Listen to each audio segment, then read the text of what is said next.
want to go ahead and continue with this top 10 playoff performers list. I think some of these upcoming positions are going to become a lot more controversial, but it is what it is. This is a hard thing to determine, and not everyone's going to agree with these listings. The people who are in this top 10 and the way that it's ranked. Um, so, at number 10, just to do a brief recap, at number 10, I had Larry Bird. At number 9, I had Kobe Bryant. At number 8, Shaquille O'Neal. At number 7, I had Tim Duncan. At number 6, I have Earvin Magic Johnson.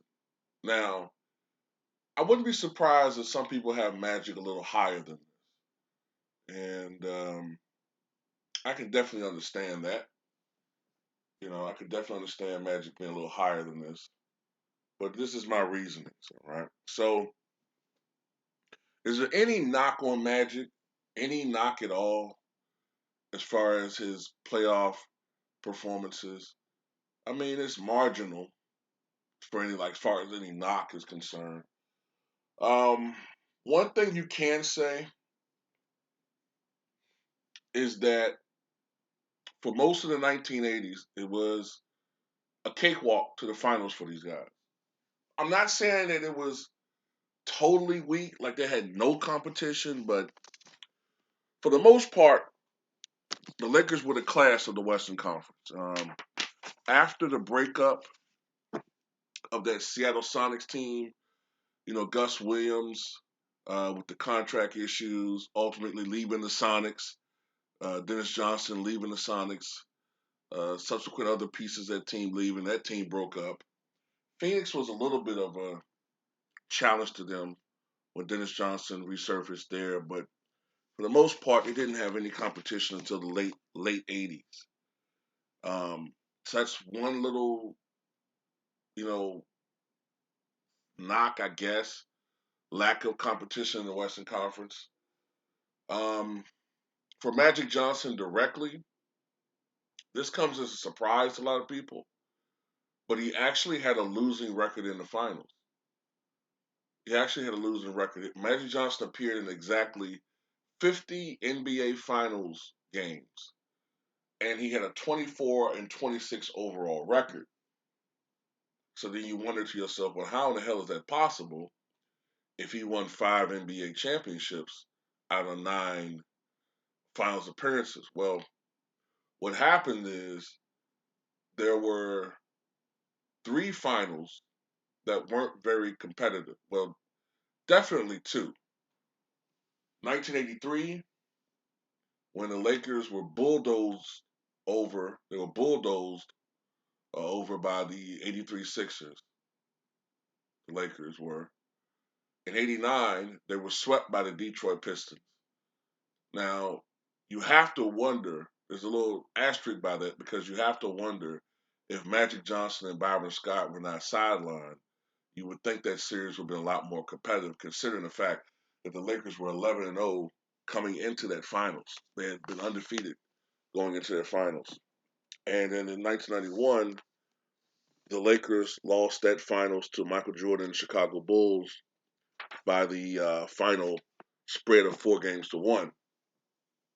So when you consider the other series, went a little bit more, went a bit, those other finals went a little bit longer. 84 went 7 games. For example, 88 finals went 7 games. So that's why Magic has a losing record in the finals. But nonetheless, Magic Johnson was, in my eyes, the greatest Laker of all time. Some will say Kobe.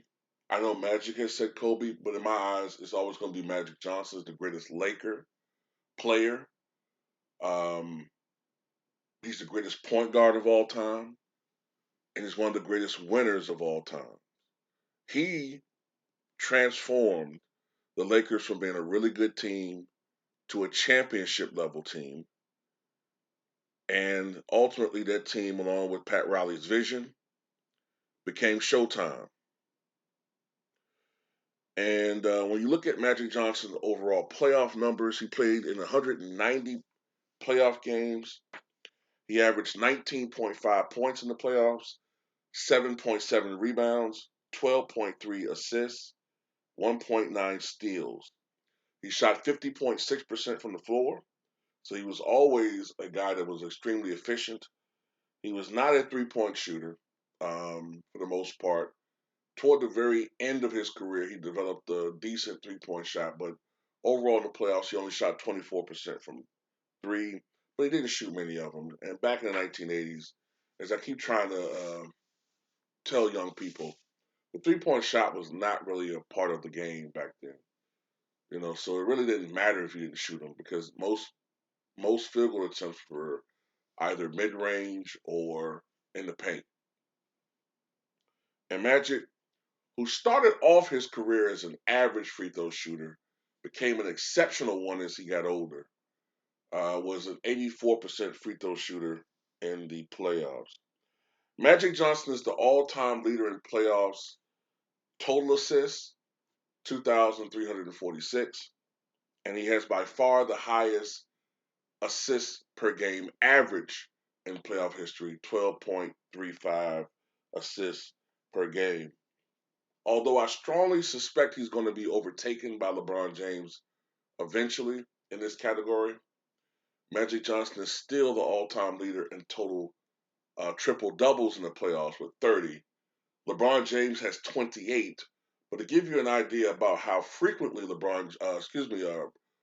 Magic Johnson got triple doubles, LeBron has 28 triple doubles in 266 career playoff games. 266. Magic has 30 triple doubles in 190 career playoff games. And a lot of LeBron's records are because of longevity. To give you an idea what I'm talking about, LeBron is second in total assists, but Magic averaged, as I said, 12.4 assists per game, while LeBron averages something around 7.5 assists per game. So a lot of his records are because of the long playoff runs that LeBron has had. So he's been able to accumulate a lot of statistical numbers. Um, Magic, as I said before, won 5 NBA championships. He won 3 Finals MVPs. He appeared in 9 overall NBA Finals.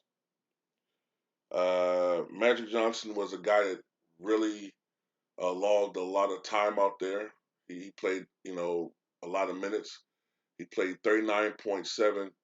He averaged almost 40 minutes a game for his playoff career, put you like that. He led the playoffs in minutes per game in 1983 with a whopping 43 minutes per contest. Now, when it comes to steals, Magic led the playoffs twice in steals. In 1980, he averaged 3.1 steals per game, and in 1982, he averaged 2.9 steals per game, leading the playoffs. Magic Johnson, when he was younger, gambled a lot more on defense. He gambled a lot, trying to get into the passing lanes, trying to go for strips.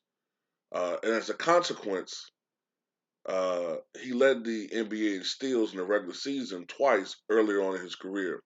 The problem with this, though, is that oftentimes when Magic would overplay his hand and try to gamble, going for passing lane steals, deflections, strips, he got called for fouls a lot earlier on. A lot of times with the gambling, it didn't pay off.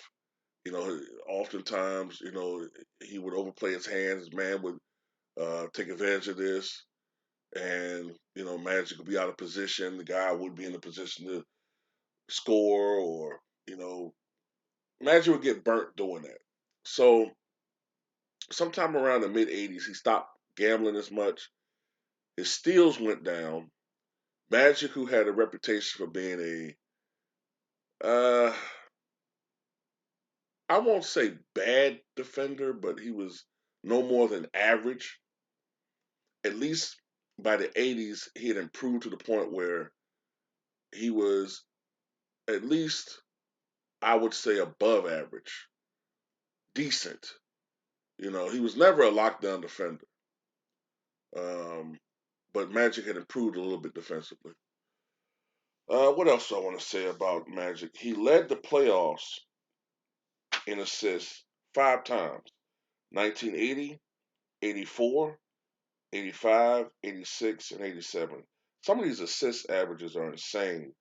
In 1980, when he was still sharing the backcourt with Norm Nixon, he averaged 9.4 assists, leading the playoffs. But after Norm Nixon was jettisoned, I think after 83, his assists went way up as he officially became the point guard. In 1984, he led the playoffs 13.5. 85 and 86 are just insane. In 85, Magic Johnson averaged 15.2 assists per game. 86, 15.1. 15 assists per fucking game.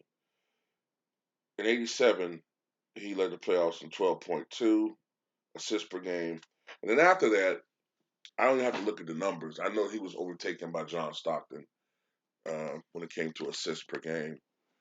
But Magic Johnson, all in all, I feel pretty comfortable putting him right here at number 6. One of the greatest players in the history of the NBA, and of course, one of the greatest playoff performers, clutch performer. We remember him hitting what was essentially uh, the back-breaking hook shot in the '87 finals. Um, that shot gave the Lakers a 3-1 lead, essentially. Had he not made that shot, the series would have been tied 2-2, and who knows, it could have went 7 games, and who knows what could have happened. But Magic is one of the great players of all time. Number 6, Magic Johnson. Tell me what you guys think.